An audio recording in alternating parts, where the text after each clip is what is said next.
Ano kaya ang gagawin mo kung isang araw ay bigla na lamang naglaho na parang pula ang buhay na matagal mo nang pinaghihirapan at pinapangarap para sa iyong pamilya?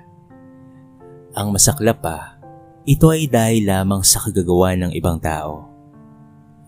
Isa na naman pong kwento ang ihahatid sa atin ni TJP ng Barangay Inspiring Stories na ating mapapakinggan sa araw na ito, na talaga namang makapagbibigay sa atin ng aral at inspirasyon.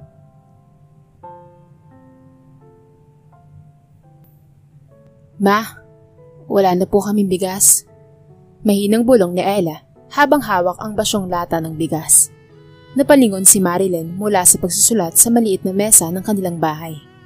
Isang malalim na buntong hininga ang kanyang pinakawalan habang pilit pinangiti ang anak. Sige anak, mamaya hanap si mama ng paraan. 3 taon na siyang volunteer teacher sa barangay. Mahal niya ang pagtuturo, pero kulang na kulang ang allowance niya. Ang asawa niyang si Dario ay tricycle driver, pero madalang ang pasada at minsan ay napapasama pa sa inuman. 2 ang anak nila, si Ella, 10 taon, at si Dino, 8 taon. Parehong matatalino at masunurin, ngunit madalas ay gutom. Nang araw na yon, isang kapitbahay ang dumaan at nagtanong kung interesado si Marilyn sa trabaho sa abroad bilang domestic helper sa Middle East. May kaunting takot sa kanyang dibdib, pero may halo ring pag-asa. Kinagabihan, habang natutulog ang mga bata, kinausap niya si Dario. Dar, gusto kong subukan. Para sa kinabukasan natin at para sa mga bata. Mahina niyang sabi habang hawak ang kamay ng asawa. Magpapakahirap ka ron habang ako nandito lang? Hindi ko yata kaya yun, Nen. Hindi ko kayang malayo ka. Nasa edad na ang mga bata. Kailangan na nila ng maayos na buhay. Hindi ko to gusto pero kailangan natin. Kung hindi ako kikilos ngayon, kailan pa? Nangingilid na ang luha ni Marilyn habang tinitingnan ang kanyang asawa. Tahimik si Dario. Maya-maya, tumango siya. Kung yan ang tingin mong tama, susuportahan kita. Ilang linggo ang lumipas at dumating ang araw ng kanyang pag-alis. Nakapag-loan si Marilyn para sa placement fee. Hindi biro ang proseso. Medical, training, at interviews. Pero tiniis niyang lahat. Sa huling gabi, bago umalis, pinilit niyang gawing masaya ang hapunan nila. Pagdating ko sa abroad, bibili ako ng tablet mo, Ella. Ikaw naman, Dino. Gusto mo ng bisikleta, di ba? Sabay yakap sa dalawa habang pinipigil ang pagluha. Ma, huwag ka nang umalis. Dito ka na lang. Pakiusap ni Dino habang humahagulgol. Napayakap na rin si Dario sa kanila. Tandaan mo, Len, hindi pera ang sukatan ng tagumpay. Baka habang hinahabol mo ang mga pangarap mo, may mawala sa atin. Tumango si Marilyn, pagaman may lungkot sa kanyang puso. Alam ko, pero mas mahirap pag walang pag-asa ang kinabukasan ng mga bata. Sa araw ng kanyang flight, niyakap niya ng mahigpit ang mga anak at asawa. Mahal na mahal ko kayo. Hindi ako aalis para iwan kayo, ha? Kundi para balang araw, gumanda ang buhay niyo. Mabuo tayong muli ng mas maayos at mas masaya. Habang papalayo ang eroplano, pinipilit ni Marilyn pigilan ang pag-iyak. Sa kanyang dibdib, mabigat ang pangungulila. Pero sa isip niya, may malinaw na layunin. Aangat sila. Gagawin niya ang lahat, kahit pa ang kapalit nito ay ang sakit ng paglayo sa pamilya. Mainit ang hangin, amoy disyerto at malayo sa lahat ng pamilyar. Pagkababa ni Marilyn sa airport, dama na niya ang bigat ng bagong simula. Wala siyang kakilala at ang tanging hawak niya lamang ay determinasyon, panalangin at larawan ng kanyang pamilya. Ang kanyang naging unang trabaho ay bilang isang tagalinis ng isang malaking bahay. Maaga siyang gumigising para maglaba, magplantsa, maglinis ng buong bahay at mag-alaga ng 3 bata. Madalas siyang minamaliit ng amo, binubulyawan kahit walang kasalanan. Ilang beses siyang umiyak sa banyo, ngunit hindi niya pinapakita ang kahinaan niya. Lagi niyang iniisip na ang lahat ng ito ay para kina Ella at Dino. Makalipas ang 8 buwan, nagkaroon siya ng bagong employer. Isang mag-asawang Arabo na may maliit na hotel. Sa unang tingin ay mahigpit ang babae, ngunit kalaunan ay napansin nito ang sipag at diskarte ni Marilyn. "Where did you study?" Tanong ng amo habang pinagmamasdan siyang nag-aayos ng linen sa hotel. I have a degree in hospitality management in the Philippines, ma'am." Sagot ni Marilyn na halos hindi makapaniwala na nabanggit niya yun muli matapos ang ilang taon. Nagulat ang amo niya. "Then why are you doing housekeeping?" "Wala pong oportunidad para sa amin, ma'am. Kailangan ko pong kumita para sa pamilya ko." Sa loob-loob ng amo niya, namangha ito sa sagot niya. Ilang linggo ang lumipas. Inalok si Marilyn na lumipat bilang receptionist sa hotel. Bagamat takot siya noong una, tinanggap niya ito. Ginabi siya sa training, pinag-aralan ng sistema at pinilit na maging mahusay sa Ingles. Minsan ay hindi siya kumakain ng maayos para lang makatipid at may maipadala sa Pilipinas. At kahit pagod, sinisigurado niyang araw-araw siyang makakatawag sa mga anak niya kahit saglit lamang. "Ma, ang ganda mo po sa uniform." Bungad ni Ella isang gabi sa video call. Napangiti si Marilyn habang nagpipigil ng luha. Ang simpleng papuri ng anak niya ay sapat na pangpawi ng pagod. Ngunit sa kabila ng kanyang tagumpay, may kakaiba siyang napapansin. Habang umaangat siya, parang lumalamig naman ang pakikitungo ni Dario. Madalang na ang sagot sa chat, laging busy o kaya naman ay pagod. Isang gabi, nagpadala siya ng litrato habang suot ang bagong uniform bilang supervisor. Wala siyang natanggap na reply, hindi na gaya ng dati. Baka nga napapagod lang siya. Bulong niya sa sarili niya. Lalaki yun, hindi sanay sa mahaba-habang chat. Bumalik siya sa trabaho. Itinuon ang sarili sa pagsusumikap. Wala sa isip niya ang ideya na habang pinipilit niyang buuin ang magandang kinabukasan para sa pamilya niya, unti-unti namang may nababasag sa kabilang dulo ng mundo. Lumipas pa ang mga buwan at lalong sumigla ang karir ni Marilyn. Sa loob ng 3 taon, mula sa pagiging tagalinis ay isa na siyang kinikilalang hotel supervisor. Ang kanyang sipag, dedikasyon at galing sa pakikitungo sa mga customer ay hindi nakalampas sa mga mata ng kanyang employer. "Marilyn, I can see that you're ready to manage this." Sabi ng may-ari ng hotel isang gabi matapos ang isang malaking event na siya mismo ang nagplano. Nagulantang siya. Hindi niya inakala na darating ang araw na siya ay magiging hotel manager sa isang banyagang bansa. Hindi niya maiwasang balikan ang mga panahong halos wala silang makain. Ang mga panahong naglalabas siya ng maruming damit ng iba habang naiisip ang mga anak. Ngayon, siya na ang nagpapatakbo ng hotel operations.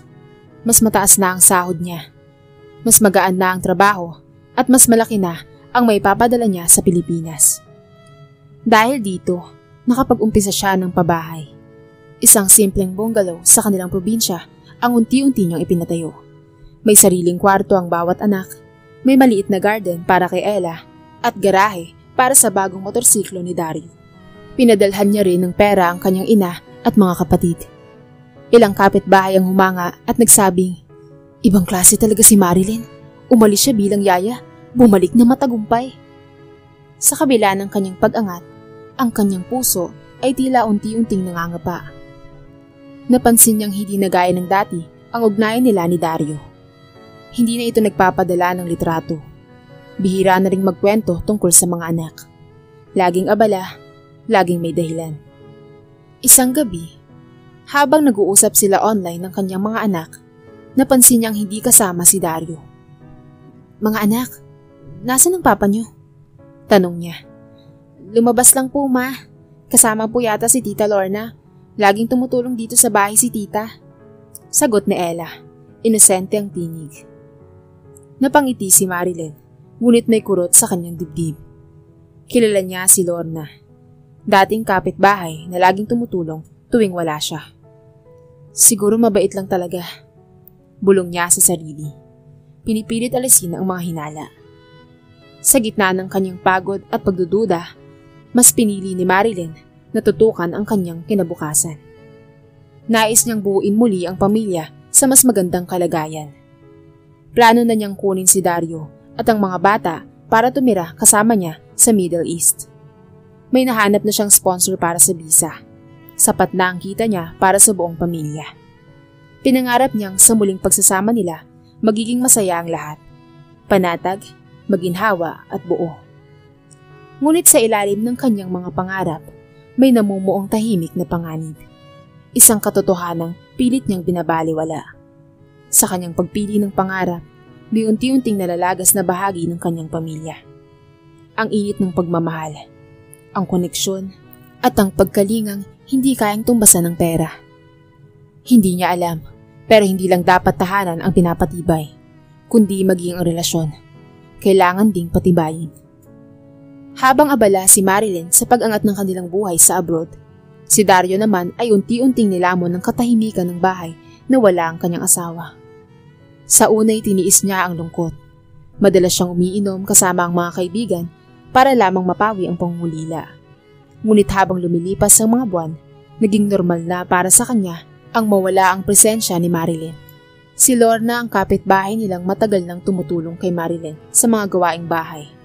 At mas naging malapit pa ito sa kanyang asawa. Tahimik ito, maalaga at laging nandyan kapag kailangan. Minsan ay inaasikaso si Ella at Dino sa assignment. Minsan naman ay nagluluto at nagdadala ng pagkain. Hindi ko alam kung anong gagawin ko kung wala ka, Lorna. Minsan ay nasambit ni Dario habang sabay silang nagluluto. Dario, kaibigan mo lang ako. Wala akong ibang layunin kundi tulungan kayo habang wala si Marilyn. Sagot ni Lorna. Ngunit kapwa nila alam na meron na silang nararamdaman na hindi dapat para sa isa't isa. Minsang umuulan ng malakas at brownout, nagpaiwan si Lorna upang bantayan ng mga bata habang pumapasada si Dario. Pag-uwi niya, basang-basa ito ng ulan. Nanginginig rin ito at napansin iyon ni Lorna. Magpalit ka muna ng damit, Dario. Magkakasakit ka niyan eh. Sabay abot ng tuwalya. Doon nagsimula ang unang sandali na hindi nila inaasahan. Isang halik na hindi nila pinlano. Ngunit hindi na nila napigilan. Mula noon, unti-unti nang nabuo ang isang relasyon na lihim lamang. Sa una ay nag-aalala pa sila na baka malaman ni Marilyn. Pero habang tumatagal, mas lalong naging madalas ang pagdalaw ni Lorna. Nagmistulang ina siya kina Ella at Dino. At si Dario ay muling nakaramdam ng pamilya na matagal na niyang hinahanap. Hindi niya masabi kung talagang mahal niya si Lorna o dahil lang ito sa pagkukulang na iniwan ng pag-alis ni Marilyn. Ngunit alam niyang mali ito. Lalo na't kapag tumatawag si Marilyn mula sa abroad, sabik na sabik ito at laging may dalang plano para sa kanilang kinabukasan. Malapit na, Dar. Next year, kukunin ko na kayo at magkakasama na tayong muli. Masayang sabi ni Marilyn sa isang tawag.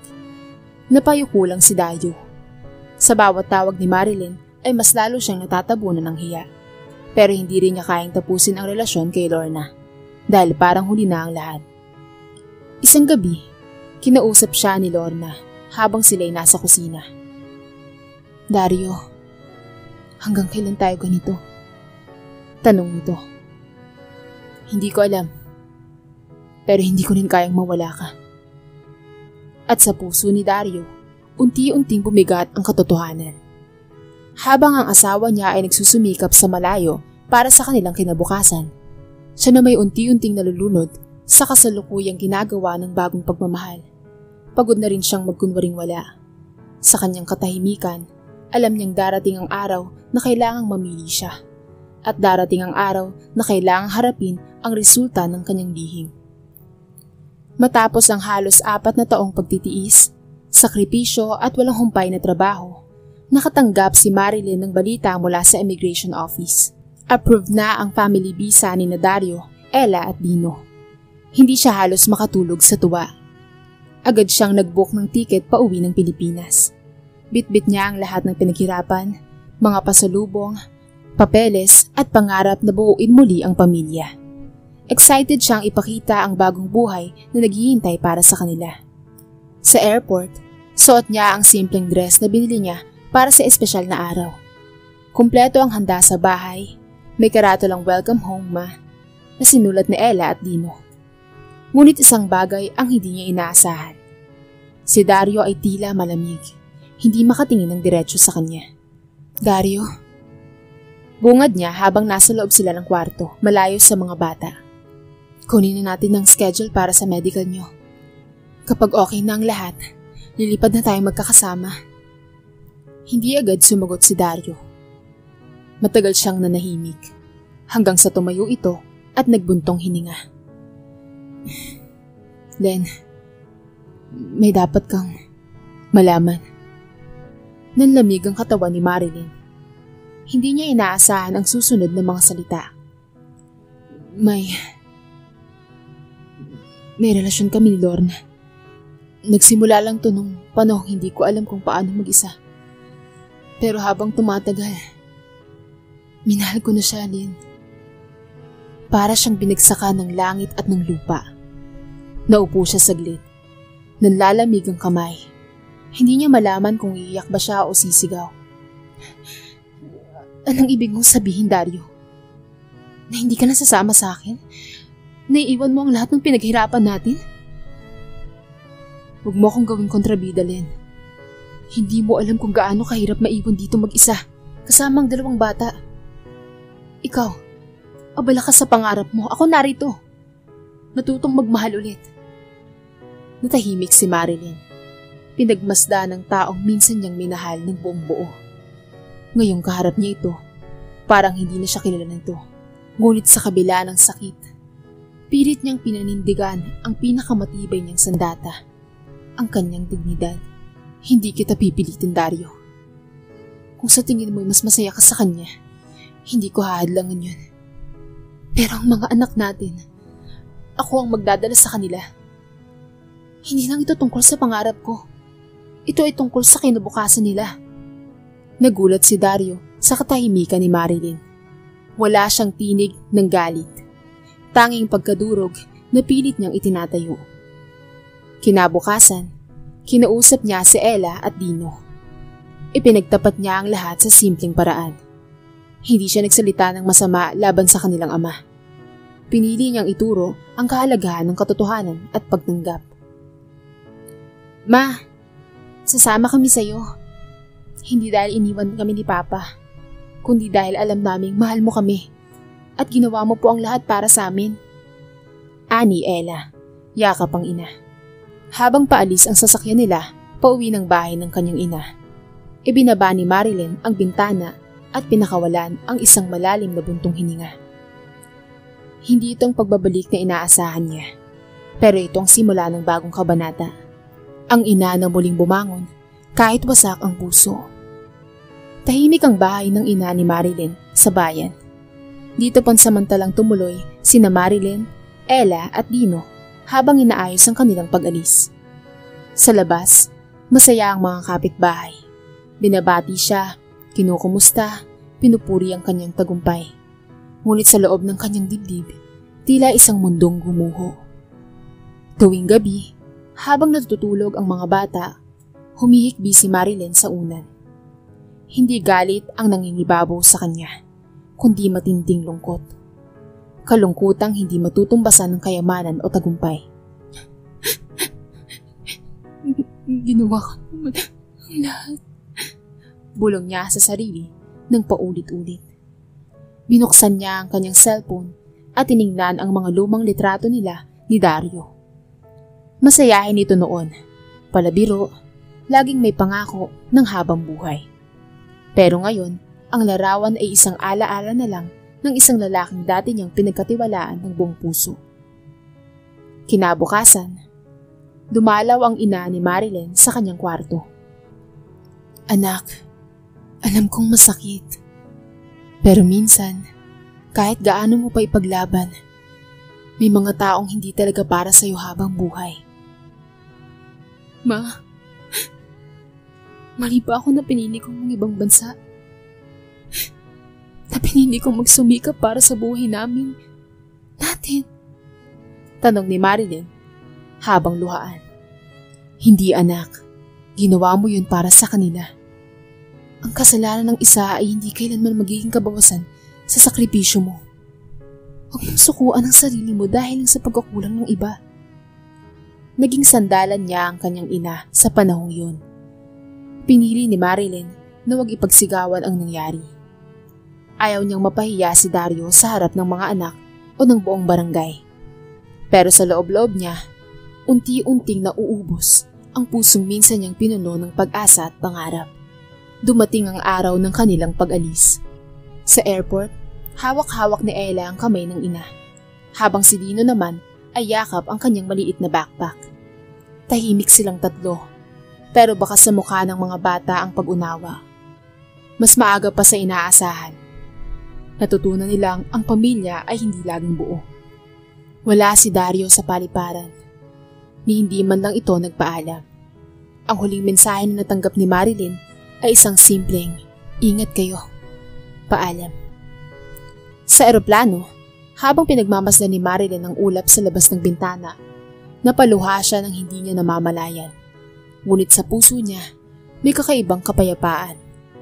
Isang paalala na minsan, ang sakit ang siyang nagtutulak sa atin upang tumindig muli. Pagdating sa ibang bansa, sinalubong sila ng kaibigan niyang kasamahan sa hotel. "Welcome back, Madam Manager." Biro nito, sabay yakap. "Hindi na ako bumalik bilang ako lang." Sagot niya. May ngiti sa kabila ng pagod. "Kasama ko ng dahilan kung bakit ko nagawa ang lahat nito." Muli siyang bumalik sa trabaho. Ngayon ay may mas matibay na dahilan na siya. Hindi na upang buuin ang isang pamilya, kundi upang itaguyod ang mga anak na pinili siyang mahalin sa kabila ng pagkukulang ng kanilang ama. Muling humarap si Marilyn sa pintuan ng hotel na minsan ay naging tulay ng kanyang tagumpay. Ngunit ngayon, hindi na siya nag-iisa. Kasama na niya sina Ella at Dino, dalawang batang naging saksi sa kanyang sakripisyo at ngayon ay kasama niyang muling bumabangon. Pinag-aral niya agad ang mga anak sa malapit na international school. Mahirap pero kaya. Trabaho sa umaga at tutoring naman sa gabi. Naging matatag silang tatlo. Parang barkong sinubok ng bagyo, ngunit hindi lumubog. "Ma, ang galing mo." Minsan ay sabi ni Ella habang sabay silang naglalakad pa uwi. "Kahit iniwan tayo ni Papa, hindi mo po kami iniwan." Napahinto si Marilyn. Tumingin ito sa anak at niyakap ito ng mahigpit. "Anak, minsan hindi natin makokontrol ang mga desisyon ng ibang tao. Pero pwede nating piliin kung paano tayo babangon." Sa hotel, naging mas mahusay si Marilyn bilang manager. Mas ramdam niya ang bawat empleyado. Yung init ng palad ng mga janitor, yung pagod ng mga housekeeping staff, at ang kaba ng bagong receptionist. Minsan ay nag-aabot siya ng pagkain o kaya na may pinapagpahinga ang mga staff dahil alam niya ang pakiramdam ng nasa ilalim. Hindi rin nagtagal ay napansin siya ng corporate office ng hotel chain. Inalok siya sa mas mataas na posisyon, Regional Training Coordinator para sa mga bagong managers. Mas mataas ang sahod, mas malawak ang responsibilidad. Ngunit bago niya ito tanggapin, isang gabi, pinag-usapan nila ng mga anak ang lahat. "Kung kukunin ko to, mas magiging abala ako, mga anak. Baka minsan di ko kayo makasabay kumain. Kaya gusto ko munang tanungin kayo. Papayag ba kayo?" Seryosong tanong ni Marilyn. "Ayaw po naming hadlagan ka, Ma. Ikaw ang dahilan kung bakit kami malakas ngayon." Sagot ni Dino.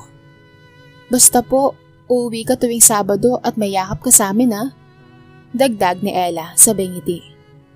Sa puso ni Marilyn, wala nang mas higit pa sa ganoong klaseng suporta.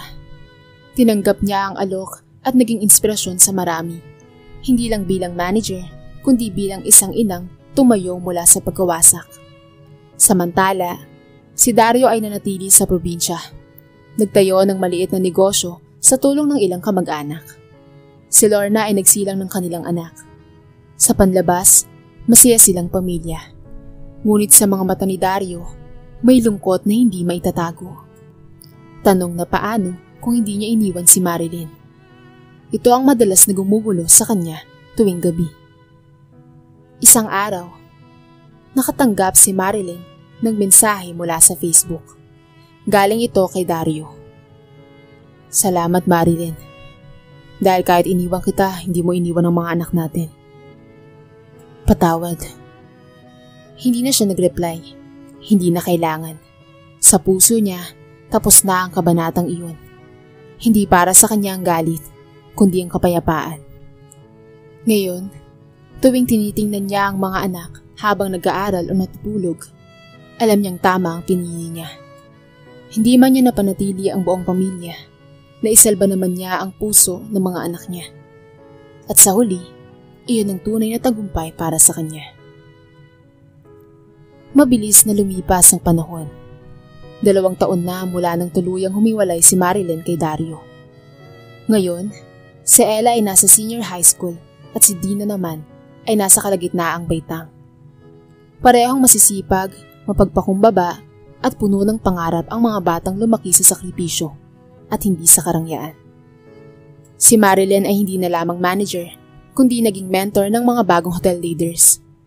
Lumilibot siya sa iba't ibang bansa para magturo, pero sa bawat biyahe, sinisigurado niyang may oras siya para sa kanyang mga anak. Hindi niya na muling pinabayaang mauwi sa pagkakahiwalay ang mga emosyon ng kanyang pamilya. Isang gabi, habang kumakain sila ng hapunan, tinanong siya ni Ella. Ma, kung papipiliin ka po, uulit ka po ba sa lahat ng nangyari? Napatingin si Marilyn sa mga mata ng anak. Saglit siyang natahimik. Bumalik sa alaala niya ang lahat. Ang gabi ng pamamaalam, ang lungkot sa pangibang bansa, ang pagtatraidor ni Dario, ang pag-iyak niya ng mag-isa sa kwarto, at ngayon, ang katahimikang naranasan nila sa kanilang tahanan. Hindi na siguro anak, sagot niya ng buong katapatan. Hindi ko ulitin na iwan kayo ng ganun katagal. Oo, nakaangat tayo. Pero may kapalit ang lahat. Pero ma, sabi ni Dino, kung hindi ka umalis, baka hindi rin kami matutong lumaban at baka hindi rin natin makita kung sino ang totoo. Napangiti si Marilyn. Maliit pa ang anak niya, pero malalim na ang pananaw nito. Totoo nga, hindi niya pwedeng ikaila na ang kanilang pinagdaanan ay siyang nagpapatatag sa kanilang tatlo. Sa kabilang dako, si Dario ay tahimik na namumuhay sa kanilang bayan. May isa na siyang anak kay Lorna at nagbebenta ng mga spare parts sa maliit na pwesto malapit sa terminal. Simple, tahimik, ngunit hindi rin masaya sa tuwing naaalala ang dating pamilya. Minsan, napapatingin siya sa kalangitan at napapaisip, kung hindi ko sana pinakawalan si Marilyn. Pero alam niyang huli na ang lahat. Hindi na siya kailanman muling binalikan ng babae. Hindi dahil sa galit, kundi dahil napagtagumpayan na nitong buuin ang sarili, kahit basag. Isang gabi, habang nakaupo si Marilyn sa balkonahe ng kanilang tirahan sa abroad, hawak ang isang tasa ng tsaa, bumulang siya sa sarili. Sa bawat bagay na nakuha ko, may bagay din akong nawala. Pero pinili kong maging matatag para sa mga anak ko. Hindi perpekto ang buhay, pero may aral sa bawat pagkatalo. At yon ang naging gabay niya sa lahat, na ang tagumpay ay hindi nasusukat sa bahay na nagpatayo o pera sa bangko, kundi sa katahimikang dulot ng mga tamang pagpili. Sa huli, si Marilyn ay hindi lamang isang OFW. Isa siyang ina, isang babae, at isang tao na piniling itindig ang sarili mula sa pagkawasak. Hindi para gumanti, kundi para muling magmahal, lalong-lalo na sa kanyang sarili. Dito na po nagtatapos ang ating maiksing kwento sa araw na ito. Sana po ay nagustuhan nyo. Kayo mga kabarangay, ano ang inyong masasabi sa ating kwento? I-comment nyo naman sa baba ang inyong mga reaksyon at babasahin natin ang lahat ng yan. I-comment nyo na rin kung taga saan kayo para naman malaman ko kung hanggang saan umabot ang video na ito. Kung nagustuhan nyo ang ating kwento, paki-like and share na rin para naman mapakinggan ng iba. At kung bago ka pa lamang sa ating channel, pwede bang pakihit ang subscribe button at bell notification button para palagi kang updated sa mga bago nating upload na katulad nito. So paano mga kabarangay? Hanggang sa muli, thank you so much and peace out.